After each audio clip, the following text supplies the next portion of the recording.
Call him H. Yeah, yes, of course. Okay. That's his name. Mr. Sussex? Did you know that one tense backstage shout, "You can't bully my staff," might change how daytime TV treats royal guests forever? Picture the bright lights of Studio 42, March 4th, 2025. Drew Barrymore strides onto her cheerful pastel set, coffee cup in hand, ready to charm another celebrity audience. The teleprompter flashes, "With love, Meghan," and the studio doors swing open for the Duchess herself. Meghan Markle steps out in a cream suit, smile determined, crew on standby, Netflix, cameras rolling. Everyone expects a feel-good promo chat. Nobody anticipates a live wire clash that will ignite social media before the end credits roll. Drew and Meghan hug, Drew hugs, Meghan half steps back, but the crowd doesn't notice the micro gap. They're cheering too loudly. The band fades, and Drew launches into rapid-fire warmth. "We are obsessed with the way you and Harry look at each other. People say you two are the hottest couple on earth." Laughter ripples. Meghan's brows flicker. Behind that practiced smile, there's a flash of alarm, like a stage light popping. She grips her mug, forcing a laugh. "What are you about to say, Drew?" A second of dead air. Producers exchange nervous looks. Drew barrels on, praising kiss cam moments, hand holds, tabloids calling their love epic. Meghan nods, tries to pivot. "I'm just lucky to have met the funniest, kindest man." But Drew's excitement is a freight train on greased rails, unstoppable and maybe off the track. Then comes the title slip. "Friends, welcome Meghan," followed by a formal surname better suited to palace roll calls than daytime chatter. The studio vibe dips. Meghan's smile freezes. Viewers at home don't hear the whispered stage note, "Use Markle," scrolling across a frantic text monitor. Drew doesn't catch it. She's already riffing on royal adventures, storybook weddings, first dances. Meghan's shoulders lift, tense. She spent 3 years carving out a post-palace identity, and here it is, snapped back into place like a crown she didn't ask to wear. Body language expert Judy James would later point out how Meghan's hands vanish into her pockets, knees angled away from Drew's velvet couch. Barrymore reaches for another side hug. Meghan offers a polite nod instead. The tension isn't explosive. It's a low, thrumming bass note everyone senses but can't name. 10 minutes in, a cue card topic pops up. Parenthood. Safe territory, right? Drew gushes, "Harry says you're the pillar of the family," and pantomimes a big embrace. Meghan answers warmly about Archie's Lego towers and Lily's bedtime songs, but each answer feels measured, like she's tiptoeing through a maze of unseen tripwires. The audience claps, yet the energy feels off, a heartbeat too slow. Cut to commercial. Cameras swing away. A stagehand offers Meghan a touch-up. She whispers a quick thank you. Drew hustles over, still glowing. "We're killing it," she chirps. Meghan nods politely, sips water, eyes her team in the wings. They exchange subtle signals, raised brows, small shrugs. Something isn't landing the way they rehearsed. Back on air, Drew digs in deeper. "People call your romance the modern fairy tale. How do you keep it so hot?" Meghan laughs, but the sound is brittle. She tries a gentle redirection toward her new docuseries. Everyday acts of kindness, community stories. Drew listens, then circles back. Speaking of steamy, there's that viral beach photo. At home, viewers shift in their seats. The vibe is creeping from fun to invasive. Finally, Meghan steers the segment to wrap. She lands her talking points, thanks Drew for the platform, invites everyone to watch with love Meghan. Applause, wave, outro music. On camera, crisis averted. Off camera, a different story begins. The instant the red off-air light glows, Meghan's composure drains. She beelines to her aide, whispers fast. A junior producer tries to hand her a parting gift bag. She thanks him, but her focus is laser sharp on a cluster of staffers near the stage ramp. Drew's talent wrangler, a floor manager, 2 PAs, and Meghan's own protocol lead, Nadia. Voices are low, clipped. Nadia's face is flushed. Witnesses later leak what happened next. Meghan steps in, voice calm but steel-lined. "I need clarity on what just happened," she says. The wrangler shrugs vague apologies about cue card improvising. Meghan presses, "Why were boundaries set in rehearsal ignored on air? Why did staff gestures go unanswered backstage?" The wrangler stammers. A PA mutters, "We were only following notes." That's when Meghan raises her voice, just enough for the surrounding crew to freeze. "You can't bully my staff," she states, words clear as a bell. The phrase ricochets down the hallway like a dropped mic. Silence, then hurried excuses, promises of reviews, someone pulling out a clipboard. Meghan's team closes ranks. Drew, still chatting with the house band, senses the chill and hurries over, arms wide. "Everything okay?" she asks, smile faltering. Meghan turns, face composed. "Let's talk privately," she offers. They step into an alcove beside wardrobe racks. Accounts differ on that hushed discussion. Some swear Drew apologized for coming on too strong. Others say she defended her style as genuine exuberance. What all agree on is the moment Drew tried for another hug, and Meghan gently blocked the attempt with a handshake. A camera operator coming around the corner caught the tail end. No audio, just Drew's eyes flicking moist, Meghan's expression firm yet courteous. By nightfall, #Drew versus Meghan trends across 4 continents. Split-screen clips flood TikTok. Drew's giddy proclamations against Meghan's tight-lipped smiles. Armchair analysts dissect micro-expressions. Was Meghan rude? Was Drew tone-deaf? Did a Hollywood icon overstep royal-adjacent boundaries? Or did a duchess overreact to daytime pep? Meanwhile, inside CBS headquarters, the show's producers hold an emergency Zoom. Ratings projections glow green, but PR alarms flash red. How do you spin empathy when the narrative is beloved host makes duchess uncomfortable? A draft statement leaks. Drew and Meghan share mutual respect. Twitter roasts the phrasing before dawn. Across the pond, UK tabloids pounce. "Meg throws TV tantrum," screams one. Another counters. "Barrymore's bear hug backfires," royal commentators feast. Some paint Meghan as protective, recalling palace tales of her shielding aides from press attacks. Others accuse her of diva demands. In California, Meghan and Harry's Montecito team issues a tight 5-sentence release, praising Drew's warmth, denying any feud, and reaffirming support for talk show staff everywhere. Tabloids aren't the only voices. Think piece columnists weigh in on parasocial boundaries, workplace respect, even feminism. One writer argues that Meghan's firm stance models healthy protection of employees. Another counters that true empowerment means rolling with imperfect moments. Comment sections turn into intellectual bumper cars, ideas colliding, sparks and noise everywhere. Remember when Oprah interviewed Meghan and Harry in 2021? That primetime tell-all redefined royal media. Industry veterans now compare Drew's episode to a micro-Oprah moment, not because bombshells dropped, but because it forced talk show culture to audit itself again. Back then, the lesson was to let guests steer sensitive narratives. This time, the takeaway is to watch for personal space cues and staff welfare, not just headline-grabbing disclosures. The segment producer who okayed the romantic riff spends the next day dissecting time codes, pinpointing exactly where the energy shifted.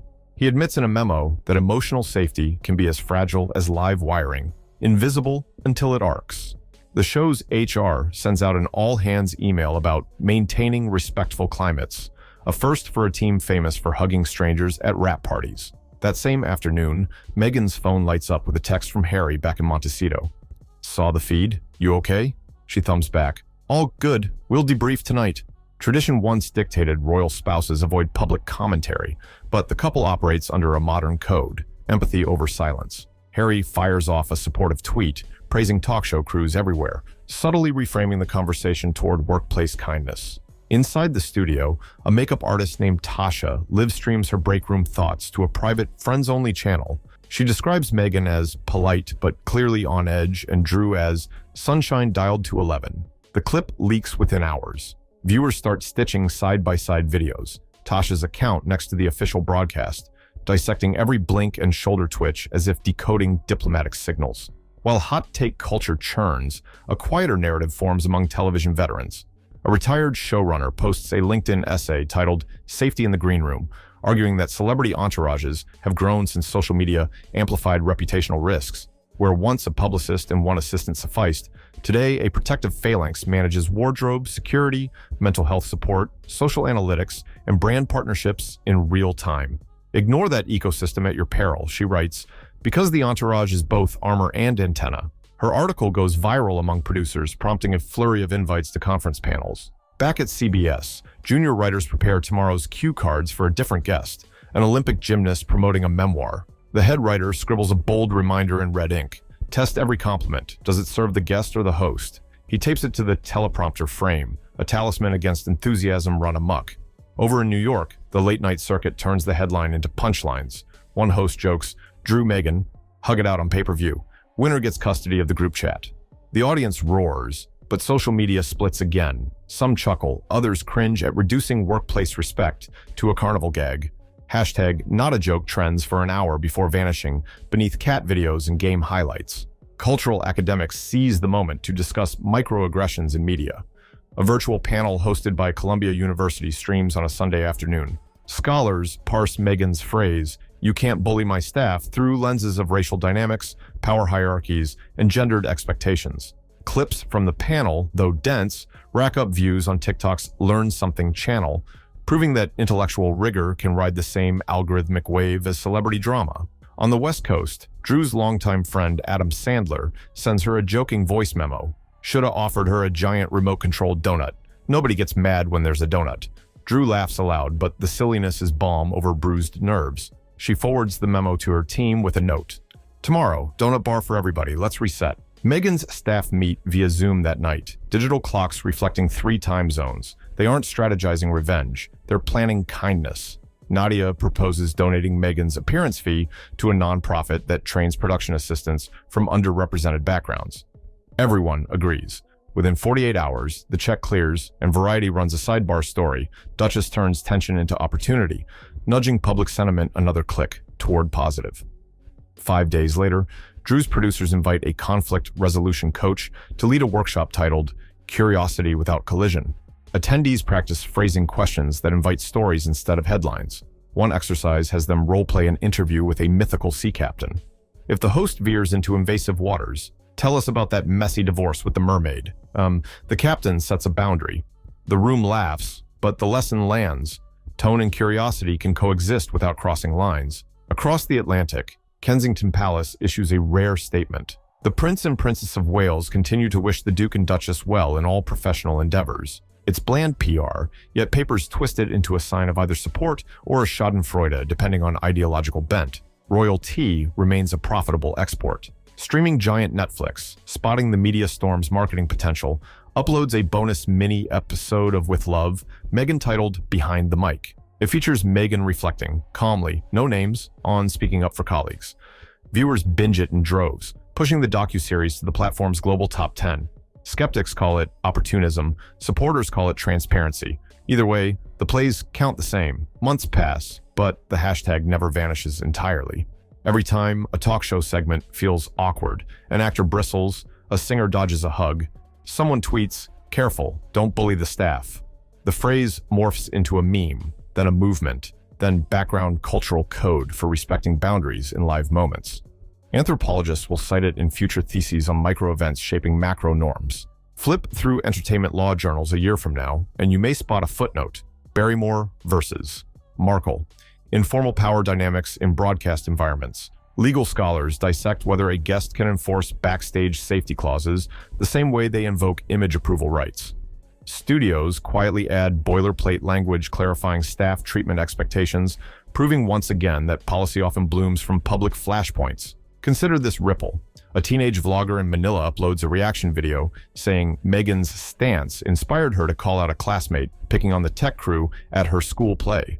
The clip garners 500,000 likes, turning a local drama club into minor heroes. Microphone cables, mega impact. That's how 21st century influence works. Meanwhile, streaming analytics at Netflix show an unexpected bump. Searches for Meghan Barrymore interview drama correlate with a spike in pre-ads for With Love Meghan. Controversy, it seems, still fuels curiosity. Yet Meghan's camp is wary of short-term clicks that dent long-term image. The Duchess asks for a digital listening report, sentiment analysis, trending keywords, potential backlash vectors. The gist? Public opinion splits roughly 60-40 in her favor. Viewers value her composure and agree that staff should never feel cornered. Drew mulls that same power of framing while sipping chamomile at midnight. She scrolls comments calling her America's enthusiastic puppy and others dubbing her an emotional bulldozer. Somewhere between those extremes lies the truth and the realization that intent doesn't erase impact. The next morning, she records a podcast vignette about reading the room, promising to grow. It charts at number 2 on Apple's Society and Culture within hours, proof that vulnerability sells too. Outside of Hollywood, the saga echoes into corporate leadership seminars. A keynote speaker in Chicago cites, "You can't bully my staff," as a model for proactive allyship. Social workers applaud the phrase. Some bosses flinch. The Duchess has inadvertently minted a new HR catchphrase. TV historians may one day file this incident under minor flashpoint major shift. just as Janet Jackson's Super Bowl moment rewired live broadcast delay protocols. Drew and Meghan's friction may recalibrate emotional safety checks in studios. Producers whisper about adding an enthusiasm dial to pre-show briefings, green for open hugs, amber for handshake only, red for zero contact unless initiated by guest. Yet, for all the policy tweaks and public chatter, two simple human truths remain. Hosts crave connection, and guests crave respect. When either side tilts too far, the scale tips and the audience witnesses the wobble. Sometimes that wobble is a teachable moment. Sometimes it's just good television. In this case, maybe it's both. Fast forward to 6 months later. Meghan returns to daytime screens, this time with Kelly Clarkson. The episode opens with a gentle fist bump, mutually agreed, perfectly synced. Kelly praises Meghan's charity work, then asks, "Boundaries, how do you keep them strong?" Meghan smiles, relaxed, answers at length, and the interview flows like a calm river. Twitter notes the contrast. Look what happens when comfort zones are honored. Backstage at Drew, the team watches that episode on a monitor between takes. No one speaks, but a collective nod passes around. Growth recognized. Lesson learned. So what's your verdict? Did Drew's enthusiasm cross a boundary, or was Meghan right to draw the line? Should talk show hosts pull back the hugs, or do royal guests need thicker skin? Smash that subscribe button, share this deep dive with your friends, and sound off in the comments below. Thanks for watching. Until next time,